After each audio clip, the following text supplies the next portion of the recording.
Good morning. આપણે chapter number 5 એમાં આગળ અભ્યાસ કરીએ.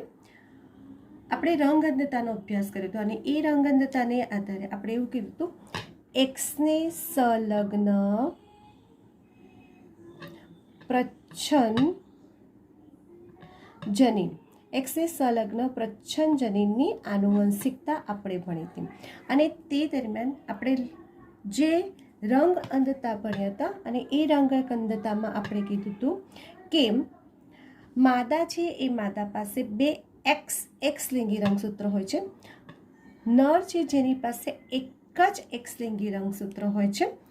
જ્યારે પણ એક્સને સંલગ્ન પ્રચ્છન્ન જનીનની વાત કરે છે ત્યારે માદા છે એ માદામાં જો એક્સ અહીં પણ એક્સ માદા છે એમાં એક્સ રંગસૂત્ર પર પ્રચ્છન્ન જનીન હોય, અહીંયા પણ પ્રચ્છન્ન જનીન એટલે મેં સ્મોલમાં લખ્યું હતું. તો માદા છે એમાં જ્યારે એક્સલિંગી રંગસૂત્ર અપ્રચ્છન્ન જનીન હોય ત્યારે એના સાથી એટલે કે બીજો એક્સ રંગસૂત્ર છે જ અને એના પર જે તે લક્ષણનું પ્રભાવી જનીન હાજર હોય છે. માટે ત્યાં આપણને સ્ત્રીની અંદર રંગ અંધતાનું પ્રમાણ ઓછું જોવા મળે છે. જ્યારે પુરુષ છે એ પુરુષની અંદર બીજો એક્સલિંગી રંગસૂત્ર હોતો નથી, માટે ત્યાં રંગ અંધ પુરુષનું પ્રમાણ વધારે જોવા મળે છે. એ ચર્ચા કરી ચૂક્યા હતા. એને અનુલક્ષીને જ આપણે એક નવી થિયરી ભણવાની છે, હિમોફિલિયા.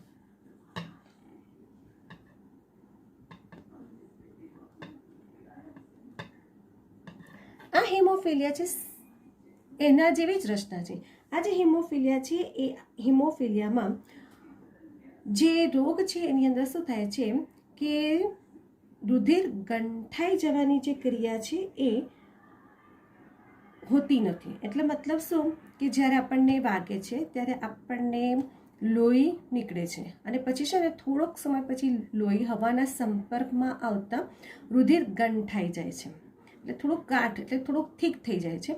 પણ આ જે દર્દી છે હિમોફિલિયા જે ને થયો હોય એટલે હિમોફિલિયાના જે રોગિષ્ટ વ્યક્તિ છે એની અંદર જે પ્રોટીન છે એ પ્રોટીનમાં અસરગ્રસ્ત થશે. એકલ શૃંખલા હોય અને એ શૃંખલા અસરગ્રસ્ત થશે અને જેને કારણે જ્યારે એને વાગે છે ને ત્યારે રુધિર ગંઠાઈ જતું નથી. અને એનામાં કોણ જવાબદાર છે તો એક્સ રંગસૂત્ર પરનું પ્રચ્છન્ન જનીન જ જવાબદાર છે. એટલે એક્સને સંલગ્ન પ્રચ્છન્ન જનીનની વાત આવે ત્યારે એક રોગ કયો આપણે આવ્યો? રંગ અંધતા આવ્યો અને બીજો જે રોગ આવ્યો છે હિમોફિલિયા. બરાબર. હવે અહીંયા આપણે હિમોફિલિયા, જો તમને રંગ અંધતાની થિયરી બરાબર સમજ પડી ગઈ હોય તો અહીંયા પણ તમને એ જ વાક્ય રચના છે, અહીંયા ખાલી જનીન બદલાઈ જશે. અહીંયા પણ હિમોફિલિયા છે એ હિમોફિલિયા બરાબર. હિમો એટલે કેપિટલ એચ એટલે કે એચ શબ્દ લખાય છે બરાબર, અને એચનો શબ્દ પ્રચ્છન્ન સ્મોલ એચ એટલે હિમોફિલિયા અંગ્રેજીમાં લખીએ તો પહેલો શબ્દ કયો થયો? એચ થયો અને આપણે સ્પેલિંગ લખીએ હિમોફિલિયા અને એમાં પ્રભાવી એચ કેપિટલ થાય અને પ્રચ્છન્ન કયો થયો? Small H. એવી રીતે રંગ અંધતા હતી બરાબર, એટલે કલર બ્લાઇન્ડનેસ હતી. તો એનામાં પહેલો અક્ષર કયો હતો? સી હતો અને અહીંયા કેપિટલ સી અને પ્રભાવિત થાય અને સ્મોલ સી શું થાય? પ્રચ્છન્ન. સેમ અહીંયા હિમોફિલિયા છે એ હિમોફિલિયામાં કયો જનીન પ્રચ્છન્ન હશે? એચ. એટલે પરીક્ષામાં શું થાય કે ભૂલી જવાય કે રંગ અંધતામાં કયું જનીન લેવાનું, હિમોફિલિયામાં કયું જનીન લેવાનું. તો તે દરમિયાન એનો અંગ્રેજી શબ્દ છે અને એ અંગ્રેજી શબ્દનો પહેલો જે અક્ષર છે એ લઈ લેવાનો. તો હિમોફિલિયા છે એટલે કેપિટલ એચ પ્રભાવિત થશે અને સ્મોલ એચ પ્રચ્છન્ન થશે. સેમ માદા છે એ માદાની અંદર એક્સ લિંગી રંગસૂત્ર છે, નર છે એની અંદર એક્સ વાય લિંગી રંગસૂત્ર છે. માદામાં એક્સ લિંગી રંગસૂત્ર પર હિમોફિલિયા માટેનું પ્રચ્છન્ન જનીન સ્મોલ એચ છે. નર છે એ નરમાં પણ એક્સ લિંગી રંગસૂત્ર પર પ્રચ્છન્ન જનીન સ્મોલ એચ છે. નરની અંદર બીજું એક્સ લિંગી રંગસૂત્ર હોતું નથી, માટે પ્રચ્છન્ન એ અભિવ્યક્તિ દર્શાવે છે. જ્યારે માદા છે એ માદાની અંદર એક્સ લિંગી રંગસૂત્ર જોડમાં હોય છે. એટલે કે એક રંગસૂત્ર પર જો પ્રભાવી પ્રચ્છન્ન જનીન હશે તો તેના સાથી રંગસૂત્ર પર જે તે રોગ માટેનું પ્રભાવી જનીન હાજર હશે, અને તેને કારણે માદા છે એની અંદર આ હિમોફિલિયા છે રોગ થવાની સંભાવના ઓછી હોય છે. અને એ આ શું કહેવાશે હવે? વાહક. જે તે રોગની શું કહેવાશે? વાહક. એટલે રંગ અંધતા જો સમજ પડે તો તમારી હિમોફિલિયાની થિયરી એકદમ ઇઝી પડે. આ જો વાહક સ્ત્રી હશે તો એ વાહક સ્ત્રી પોતાના વારસામાં બાળકને આ રોગ આપી શકે છે. એટલા માટે જ રાણી વિક્ટોરિયા છે એ પોતે હિમોફિલિયાની વાહક હતી, અને એને કારણે એના જેટલા પણ પુત્રનો જન્મ થયો એ બધા જ હિમોફિલિયાના વાહક બન્યા. તો અહીંયા આપણે જેવી રીતે હિમોફિલિયા છે એ હિમોફિલિયાને સમજવાનું છે, તો રંગ અંધતા હતું ને સેમ એ રીતે સમજવાનું. જો માદામાં એક્સ એક્સ એક્સ 3 શક્યતા થઈ. આપણે જે કરી હતી શું લખવાની? આપણે પહેલાં કેપિટલ એચ એચ લખીએ, કેપિટલ એચ સ્મોલ એચ લખીએ, સ્મોલ એચ લખીએ તો શું થશે? આ શું થઈ? સામાન્ય સ્ત્રી. આ રોગની વાહક સ્ત્રી, આ હિમોફિલિયાની રોગિષ્ટ એટલે કે રોગગ્રસ્ત સ્ત્રી. 3 શક્યતા થઈ. આપણે પુરુષની અંદર જોઈએ એટલે કે નર છે એ નરની અંદર જોઈએ તો આપણને નરની અંદર તો 2 શક્યતા જોવા મળશે, એક્સ વાય. એકમાં આપણે લખીશું કેપિટલ એચ એટલે કેવો પુરુષ હશે? સામાન્ય પુરુષ. અને સ્મોલ એચ એટલે શું થશે? રોગગ્રસ્ત. એટલે કયો રોગ? હિમોફિલિયા. જ્યારે એચ લખીશું એટલે હિમોફિલિયા, ત્યાં આપણે સી લખી દઈશું તો રંગ અંધતા. એટલે થિયરી તો તમારી એ જ થશે. હવે આ જે હિમોફિલિયા છે એ હિમોફિલિયા ધરાવતી વાહક સ્ત્રી છે, અને એ હિમોફિલિયા વાહક સ્ત્રી આપણે જોઈએ હિમોફિલિયા. આ હિમોફિલિયા છે એ હિમોફિલિયાની વાહક સ્ત્રી હોય, અને એ વાહક સ્ત્રી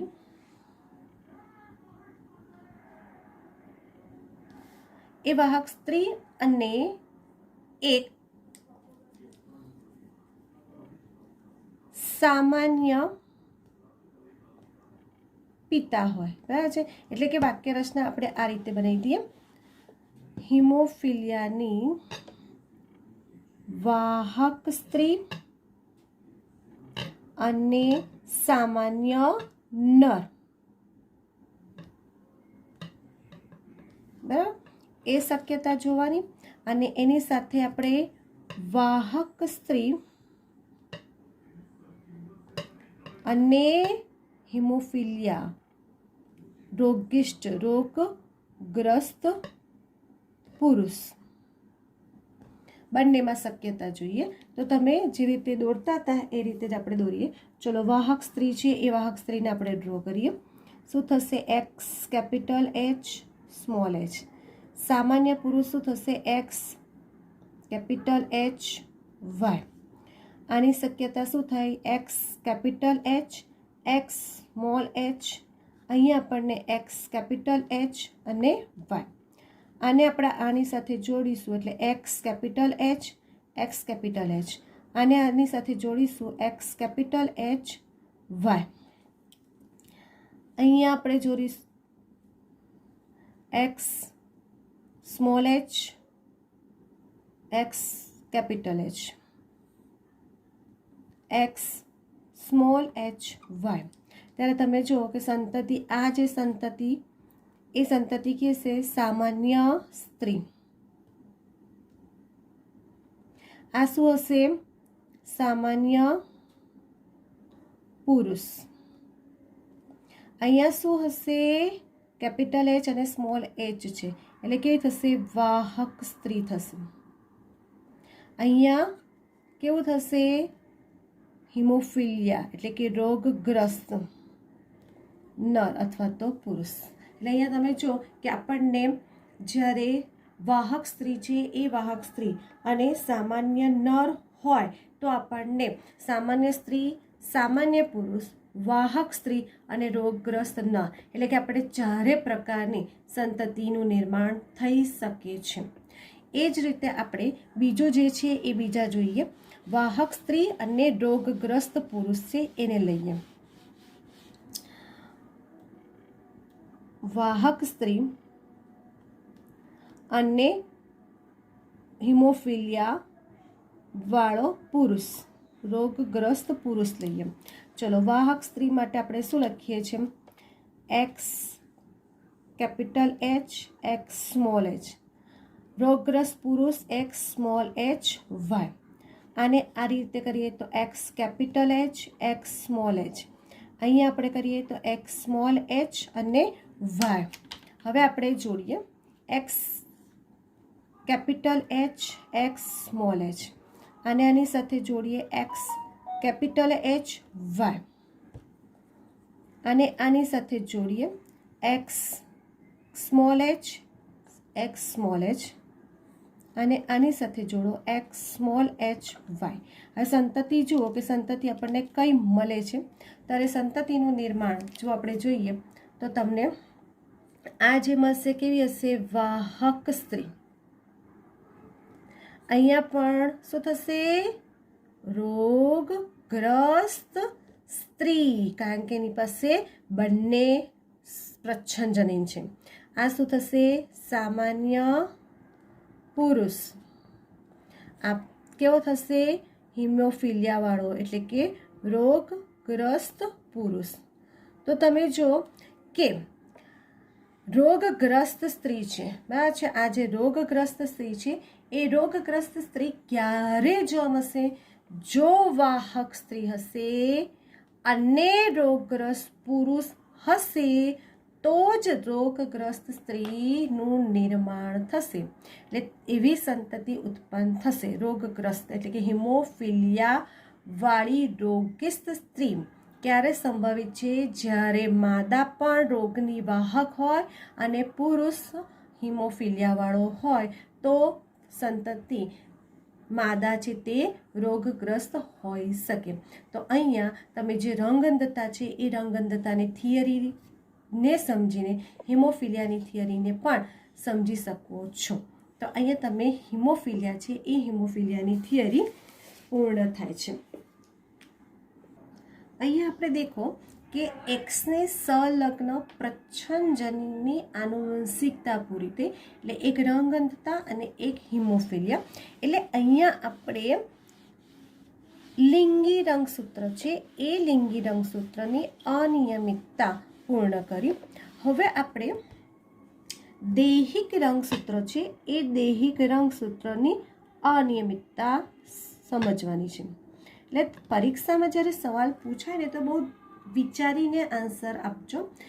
દૈહિક રંગસૂત્ર. હવે દૈહિક રંગસૂત્ર હોય એટલે આપણી પાસે જોડ કઈ થઈ? 1 થી 22. એટલે કદાચ કોઈ જગ્યાએ રંગસૂત્રની કોઈ ખામી બતાવી હોય તો તમારે 1 થી 22 ની અંદર જ કોઈ રંગસૂત્રમાં ખામી હશે એ ધ્યાનમાં રાખવાનું.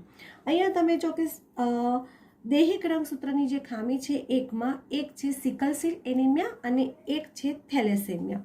તો સૌથી પહેલા આપણે સિકલ સેલ એનિમિયાની વાત કરીએ.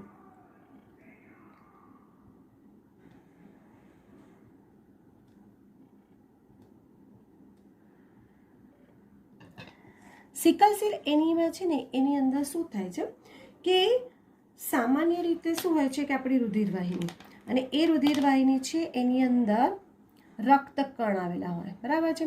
રક્તકણ છે એ રક્તકણ દ્વિઅંતગોળ આકારના હોય છે. અને એ જે રક્તકણ છે એ રક્તકણની અંદર શું આવેલું હોય છે? હિમોગ્લોબિન. અને એ હિમોગ્લોબિન એટલે પ્રોટીન છે. અને એ હિમોગ્લોબિન O2 અને CO2 ના વહનમાં કાર્ય કરે છે. એટલે આ રીતે એ વ્યવસ્થિત રીતે કાર્ય થતું હોય છે. એટલે હિમોગ્લોબિન છે એ હિમોગ્લોબિનમાં વ્યવસ્થિત પ્રોટીનના અણુઓની ગોઠવણી છે, શૃંખલાનું નિર્માણ થયેલું છે અને O2 CO2નું વહનનું કાર્ય થાય છે. પણ ઘણી વખત શું થાય છે કે જે આ જે પ્રોટીન છે એટલે કે હિમોગ્લોબિન છે એ હિમોગ્લોબિનનું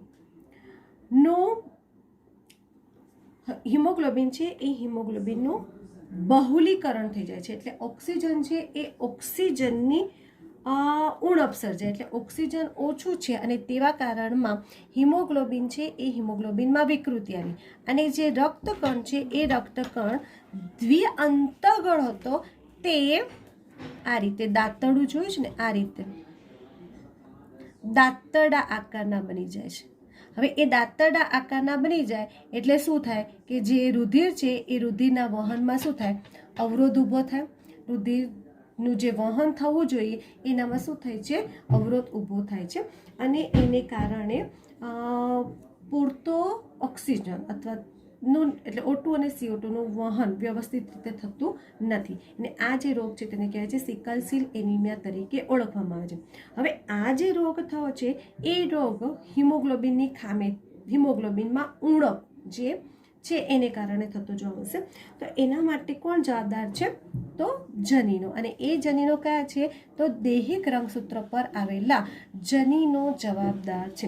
અને આ જનીન છે એ જનીનમાં નિયંત્રણ એક જોડ જનીન દ્વારા થશે. એક જનીન છે HB કેપિટલ A અને બીજું છે HBS. આ બે જનીનો દ્વારા જનીન બંધારણ આની અંદર જોવા મળશે, જેમાં HBA છે ને એ પ્રભાવી છે અને HBS એ પ્રચ્છન્ન છે. હવે તમે જો કે જ્યારે HBA પ્રભાવી છે એટલે તમે જો HB capital A, HB capital A એટલે શું થયું, પ્રભાવી થયું એટલે તે અસર દર્શાવતા નથી. પછી જો HBS, હવે તમે જુઓ કે અહીંયા એ પ્રચ્છન્ન છે અને પ્રચ્છન્ન છે એટલે અહીંયા સિકલ સેલ એનિમિયા જોવા મળશે, એટલે રોગ જોવા મળશે. અહીંયા તમે જુઓ કે HB કેપિટલ A લખવું અને HBS એટલે એ શું થઈ ગયું, વિષમયુગ્મી થઈ ગયું. અને વિષમયુગ્મી સ્થિતિ છે અને વિષમયુગ્મી સ્થિતિ છે એટલે ત્યાં તમને રોગ થવાની સંભાવના જોવા મળતી નથી, પણ વાહક તો થયા, રોગ થવાની સંભાવના જોવા મળતી નથી. એટલે આપણી પાસે 3 જે શક્યતાઓ જોવા મળી છે અને એને આધારે જો HBA અને HBS છે એ રોગ મુક્ત છે, પરંતુ જ્યારે એની અંદર જે તે રોગ માટેનું પ્રચ્છન્ન જનીન હાજર છે એટલે તે રોગની વાહક છે અને એ વારસામાં આ રોગ થવાની શક્યતા 50% જેટલી હોય છે. હવે એનામાં શું થાય છે કે જે હિમોગ્લોબિન છે એ હિમોગ્લોબિન છે એ હિમોગ્લોબિનની અંદર આલ્ફા શૃંખલા અને બીટા શૃંખલા હોય અને આ જે બીટા શૃંખલા છે એ બીટા શૃંખલામાં 5, 6, 7 છે. તો હિમોગ્લોબિનની બીટા શૃંખલાના છઠ્ઠા કાર્બન છે એ છઠ્ઠા કાર્બન પર ગ્લુટામિક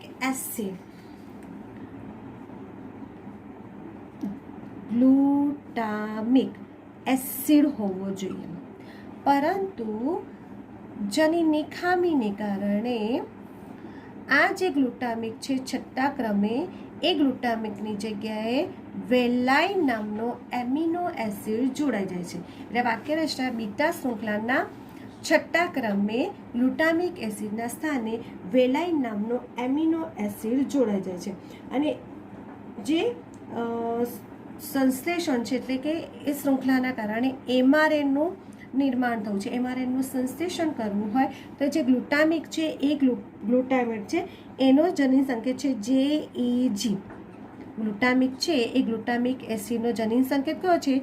JAG. એટલે જે 3 જનીન સંકેત હોય જે એક એમિનો એસિડનો નિર્દેશ કરે છે, તો ગ્લુટામિક એસિડનો જનીન સંકેત છે GAG.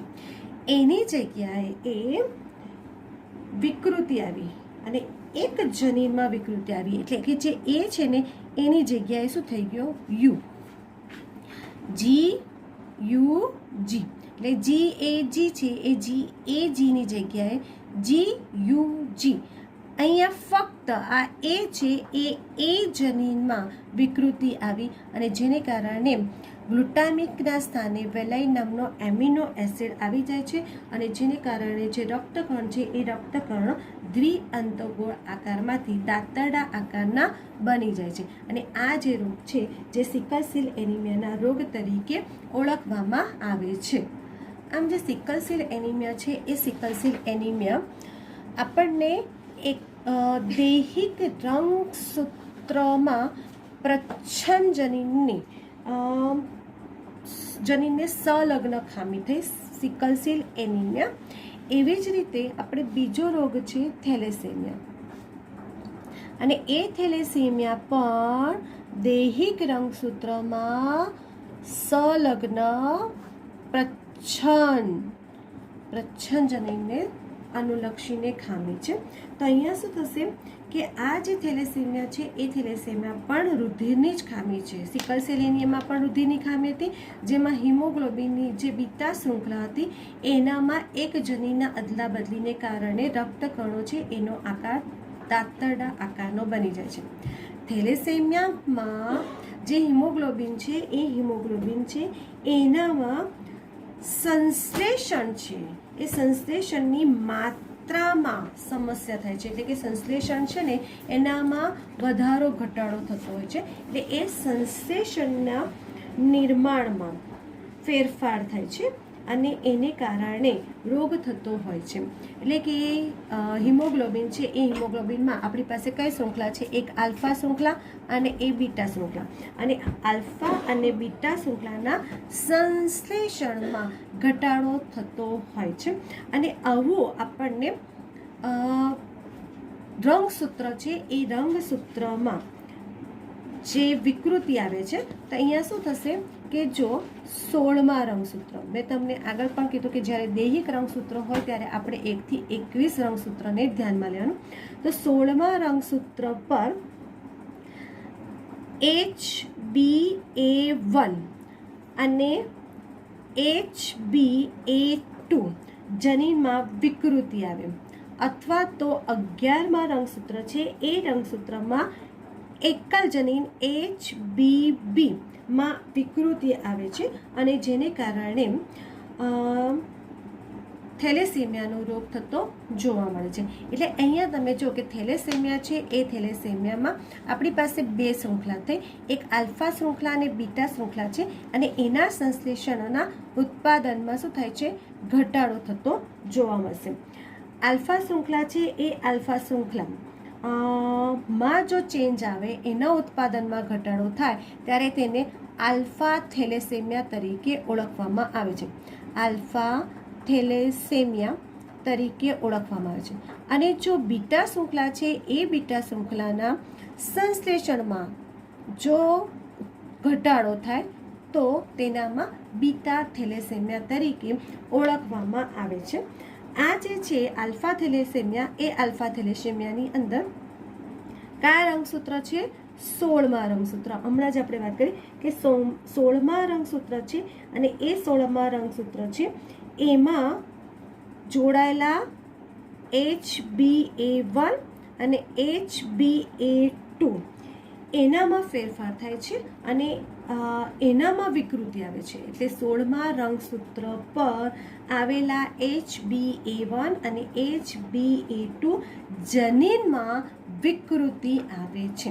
જ્યારે બીટા થેલેસેમિયા છે એનામાં 11મા રંગસૂત્ર છે અને એ 11મા રંગસૂત્ર પર આવેલું કયું જનીન? HbB એનામાં વિકૃતિ આવે છે અને બીટા થેલેસેમિયાનો રોગ થતો જોવા મળશે. આ જે આલ્ફા થેલેસેમિયા છે એ આલ્ફા થેલેસેમિયામાં 1 અથવા તો 4 એક અથવા તો 4 જનીનમાંથી વધુ જનીનમાં વિકૃતિ આવે અથવા તો જનીનો દૂર થાય એને કારણે આલ્ફા થેલેસેમિયાનો રોગ થતો જોવા મળશે. જ્યારે બીટા થેલેસેમિયા છે જેમાં 1 અથવા તો 2 જનીનમાં વિકૃતિ આવે અથવા તો દૂર થઈ જાય જેને કારણે બીટા થેલેસેમિયાનો રોગ થતો જોવા મળે છે. અહીંયા આલ્ફા થેલેસેમિયામાં છે જેમાં આલ્ફા હિમોગ્લોબિન જે અણુ છે એનું ઉત્પાદન ઓછું થાય છે, અને બીટા થેલેસેમિયા છે જેમાં બીટા ગ્લોબ્યુલિનના અણુઓનું ઉત્પાદન ઓછું થાય છે.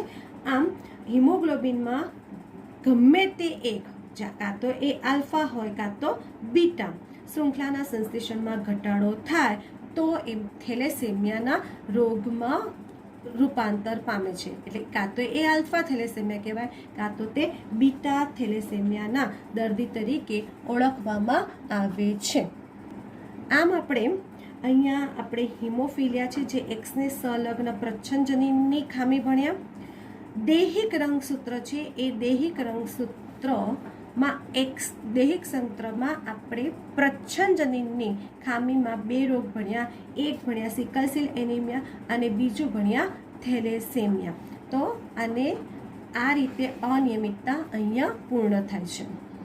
હવે આપણે જે જનીનિક ખામીઓ ભણ્યા, જનીનિક અનિયમિતતા, જેમાં આપણે એક્સને સંલગ્ન પ્રચ્છન્ન જનીનની આનુવંશિકતા અથવા ખામી ભણ્યા, જેમાં આપણે ભણ્યા રંગ અંધતા અને હિમોફિલિયા.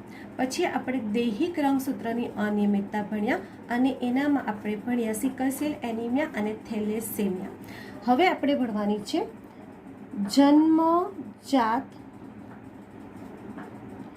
ચયાપચયની ખામી. એટલે કે અહીંયા આપણે જે ભણવાની છે તે ચયાપચયને આધારે થતી ખામી છે. અહીંયા તમે જો કે અહીંયા આપણે ભણવાની છે રોગ ફિનાઇલ કીટોન્યુરિયા. અને આ ફિનાઇલ કીટોન્યુરિયા છે જેને પીપી અથવા તો પીકે, ઘણાની ચોપડીમાં ઘણી અલગ બુકમાં પીકે જનીન હશે. તો ફિનાઇલ કીટોન્યુરિયા છે એ રોગ માટે જવાબદાર જનીન કયો હશે? પ્રચ્છન્ન જનીન જવાબદાર હશે. અને એ પ્રચ્છન્ન જનીન કયો હશે? કાં તો પીકે જનીન જવાબદાર હશે. અહીંયા શું થાય છે? તો સામાન્ય રીતે શું થાય છે કે આપણે ફિનાઇલ એલેનિન, આપણે આગળ પણ વાત કરી હતી ફિનાઇલ એલેનિન, અને એ ફિનાઇલ એલેનિનનું ટાયરોસિનમાં રૂપાંતર થાય છે. અને આ જે ટાયરોસિન છે એનામાં રૂપાંતર થવા માટે ફિનાઇલ એલેનિન હાઇડ્રોક્સિલેઝ ઉત્સેચક જવાબદાર છે. એટલે કે શું થશે? વાક્ય રચના ફિનાઇલ એલેનિન હાઇડ્રોક્સિલેઝ ઉત્સેચકની હાજરીમાં ટાયરોસિનમાં રૂપાંતર થાય છે. આ રીતે પ્રક્રિયા થાય, ચયાપચયની ક્રિયા થાય. પરંતુ પી કયો જનીન? પ્રચ્છન્ન જનીન. આ પ્રચ્છન્ન જનીનને કારણે ફિનાઇલ એલેનિન હાઇડ્રોક્સિલેઝ ઉત્સેચક ઉત્પન્ન થતો નથી. એટલે આ ઉત્સેચક ઉત્પન્ન ના થાય એટલે ફિનાઇલ એલેનિનનું ટાયરોસિનમાં નિર્માણ ન થાય, અને જેને કારણે ફિનાઇલ એલેનિન છે એ ફિનાઇલ એલેનિનનું રુધિરમાં પ્રમાણ વધતું જ જશે, અને ધીરે ધીરે ફિનાઇલ એલેનિનનું ફિનાઇલ પાયુરિક એસિડ અથવા અન્ય વ્યુત્પન્નોમાં નિર્માણ થાય છે. એટલે કે રુધિરમાં ફિનાઇલ એલેનિનનું ફિનાઇલ પાયુરિક એસિડ અને બીજા વ્યુત્પન્નોમાં નિર્માણ થાય. આ ફિનાઇલ પાયુરિક એસિડનું પ્રમાણ જો વધતું જ જાય તો માનસિક નબળાઈ આવે, અને જેનો ત્યાગ છે તે મૂત્ર સ્વરૂપે ઉત્સર્જન પામે છે. એટલે વધારે પડતું ફિનાઇલ પાયુરિક એસિડ હશે તે મૂત્ર સ્વરૂપે ઉત્સર્જન પામે છે. આમ આ રોગ માટે ફિનાઇલ એટલે કે પી જનીન જવાબદાર હોય છે, માટે તેને ફિનાઇલ કીટોન્યુરિયાના રોગ તરીકે ઓળખવામાં આવે છે. તો અહીંયા તમારે થઈ જન્મજાત ચયાપચયની ખામી. તો અહીંયા આપણે જેટલી પણ ખામી ભણ્યા એ આજથી જ જનીનની ખામી ભણ્યા, બરાબર છે, કે એનામાં દૈહિક રંગસૂત્રોને અનુલક્ષીને પ્રચ્છન્ન જનીનની આનુવંશિકતા, એક્સને સંલગ્ન પ્રચ્છન્ન જનીનની આનુવંશિકતા, એટલે આપણે જે પણ ભણ્યા તે બધી જ જનીનની ખામીઓ ભણ્યા. હવે આપણે જે ભણવાનું છે એ રંગસૂત્રીય અનિયમિતતા.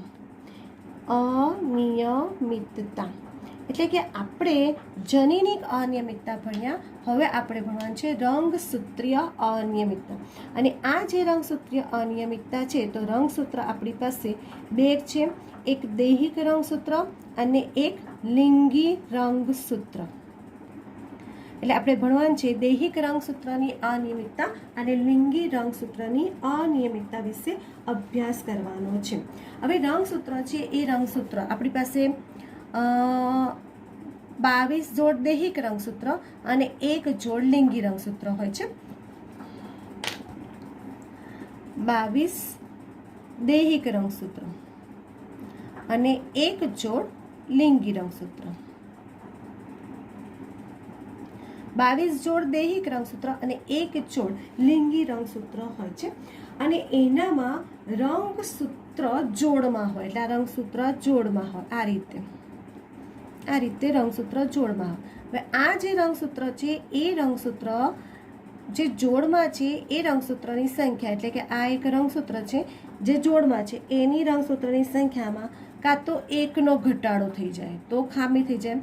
જો આ રંગસૂત્ર છે એ રંગસૂત્રમાં 1નો વધારો થઈ જાય એટલે 3 થઈ ગયા એટલે ટ્રાયસોમી, 1 ઓછો થઈ ગયો તો મોનોસોમી, બરાબર છે. બંને ઓછા થઈ જાય રંગસૂત્ર જે જોડમાં હોવા જોઈએ એ બંને રંગસૂત્રો ઓછા થઈ જાય તો નલીસોમી. તો આ રીતે રંગસૂત્રની સંખ્યામાં વધારો પણ થાય છે અને રંગસૂત્રની સંખ્યામાં ઘટાડો પણ થતો જોવા મળે છે. તો રંગસૂત્રની સંખ્યામાં રંગસૂત્રિકાનું જે વિશ્લેષણ ન થવાને કારણે, એટલે જ્યારે કોષ વિભાજન થાય ને, આપણે 11મા ધોરણમાં કોષ વિભાજનનું ચેપ્ટર ભણ્યા હતા, અને જ્યારે કોષ વિભાજન થાય અને તે દરમિયાન રંગસૂત્રિકાનું વિશ્લેષણ ન થાય એટલે છૂટી ન પડે ત્યારે રંગસૂત્રનો વધારો કે ઘટાડો થાય છે. અને એ જે વધારા કે ઘટાડાને શું કહેવામાં આવે છે? એન્યુપ્લોઇડી તરીકે ઓળખવામાં આવે છે. રંગસૂત્રના વધારા કે ઘટાડાને એન્યુપ્લોઇડી તરીકે ઓળખવામાં આવે છે. અને એને આધારે આપણે અહીંયા ખામી ભણવાનું છે.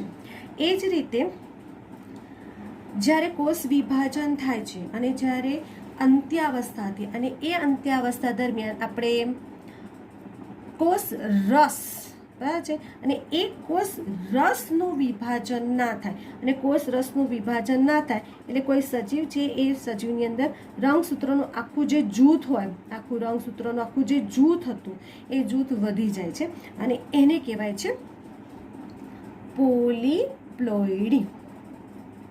એટલે તમે જો કે આપણી પાસે બે શબ્દ હતા, એક એન્યુપ્લોઇડી અને એ એન્યુપ્લોઇડી એટલે કે રંગસૂત્રની સંખ્યામાં વધારો કે ઘટાડો થાય, અને પોલીપ્લોઇડી એટલે કે કોષ રસ છે એનું વિભાજન ન થવાથી રંગસૂત્રોનું જૂથ જોવા મળશે, જેને પોલીપ્લોઇડી તરીકે ઓળખવામાં આવે છે. અને આ પોલીપ્લોઇડી વનસ્પતિઓમાં જોવા મળે છે. તો અહીંયા આપણે જો રંગસૂત્રની અનિયમિતતા જોઈએ તો આપણે સૌથી પહેલાં દૈહિક રંગસૂત્રની અનિયમિતતા જોઈએ. અને એ દૈહિક રંગસૂત્રની અનિયમિતતા છે એનામાં પહેલો જે રોગ ભણવાનો છે ડાઉન સિન્ડ્રોમ. આ જે ડાઉન સિન્ડ્રોમ રોગ છે એ ડાઉન સિન્ડ્રોમ રોગ 1886માં લેગ્ડન ડાઉન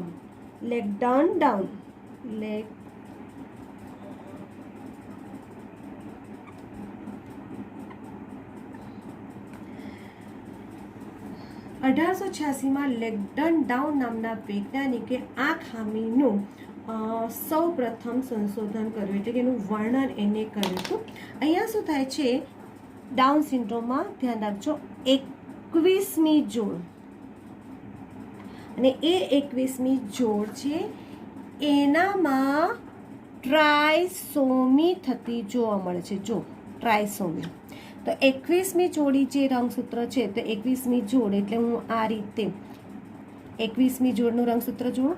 ટ્રાયસોમી એટલે શું થયું? 3 એટલે 1 2 અને શું થયું? ત્રીજું રંગસૂત્ર વધી ગયું. એટલે કે 21મી જોડના રંગસૂત્રમાં શું થયો? વધારો, જેને શું કહેવામાં આવે છે? ટ્રાયસોમી તરીકે ઓળખવામાં આવે છે. પરીક્ષામાં તમને ડાઉન સિન્ડ્રોમ પણ પૂછાય અથવા તો 21મી જોડની ટ્રાયસોમીનું વર્ણન કરો તો પણ તમારે આ ડાઉન સિન્ડ્રોમ વિશે લખવાનું આવે. આ જે વ્યક્તિ છે એ આ ખામીવાળો જે વ્યક્તિ છે એ જે વ્યક્તિ છે એને લક્ષણો જોઈએ તો તેનું ટૂંકું કદ એટલે જે પેલા ઠીંગણા લોકો હોય ને ઠીંગણું છે, ઠીંગણું કદ, ગોળ મોટું માથું, ચપટો ચહેરો જોવા મળશે, હથેળી સપાટ એટલે કે આપણે જે હસ્તરેખાઓ છે ને એ હસ્તરેખાઓ જોવા ના મળે, અક્કડ આંગળા એટલે જે આપણા આંગળા વળી શકે એવા આંગળા પણ વળી શકતા નથી. એટલે ઘણી વખત એની આંગળીઓ છે એની પર ગળીઓ પણ જોવા મળે છે. ખાચ જે જીભ છે ને એ જીભ લટકતી બહાર લટકતી, આપણી જીભ અંદર છે ને તો થોડીક એની જીભ લટકતી બહાર હોય છે, મોટી હોય છે, ગળીવાળી તિરાડવાળી હોય છે, મોટી ઉપસેલી આંખો જોવા મળે છે, માનસિક મંદતા જોવા મળશે, શારીરિક વિકાસ ઓછો થયેલો હોય છે. અને આ જે વ્યક્તિ છે એ વ્યક્તિમાં જન્મથી જ હૃદયની સંબંધિત ખામીઓ એટલે કે જ્યારે જન્મે ને તે વખતે જ એના હૃદયમાં ખામી જોવા મળે છે. તો આ થયા ડાઉન સિન્ડ્રોમના લક્ષણો. અને એ જે લક્ષણો છે એ નાના જે કદના હોય છે ને એવા એમના બાળક હોય છે, ખામી ધરાવતું બાળક હોય છે. એટલે તે મોંગોલિયન પ્રજાના વ્યક્તિઓ હોય ને એના જેવી ખામી ધરાવે છે. એટલે તેને મોંગોલિયન ખામી તરીકે પણ ઓળખવામાં આવે છે.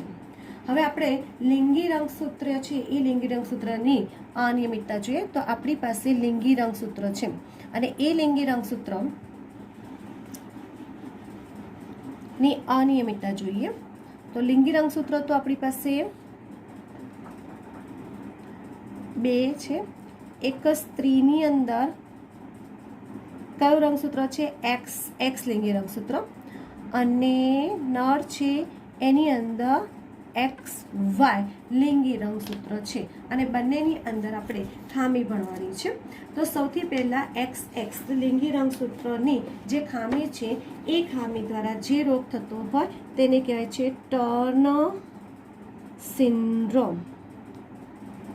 આ જે રોગ છે એને કહેવાય છે ટર્ન સિન્ડ્રોમ તરીકે ઓળખવામાં આવે છે. અહીંયા શું થાય છે કે જે સ્ત્રી છે એ સ્ત્રીની અંદર, હવે તમે જો લિંગી રંગસૂત્ર એટલે કઈ જોડ થઈ? 23મી જોડ થઈ. આ દૈહિક રંગસૂત્ર છે એ દૈહિક રંગસૂત્રમાં આપણે 21મી જોડની ખામી ભણવાની છે, બરાબર. 23મી જોડમાં જે રંગસૂત્ર છે XX લિંગી રંગસૂત્ર એ 23મી જોડમાં એક X લિંગી રંગસૂત્ર ઓછું હોય એટલે XX છે એની જગ્યાએ શું થઈ જશે? X0. એટલે તે મોનોસોમી ધરાવતું લક્ષણ ધરાવે છે, મોનોસોમી, બરાબર છે, X0. ટર્ન સિન્ડ્રોમ રોગ તરીકે ઓળખવામાં આવે છે.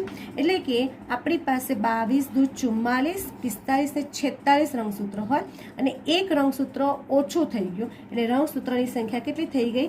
45 રંગસૂત્ર જોવા મળશે. એટલે એક રંગસૂત્ર ગેરહાજર જોવા મળે છે.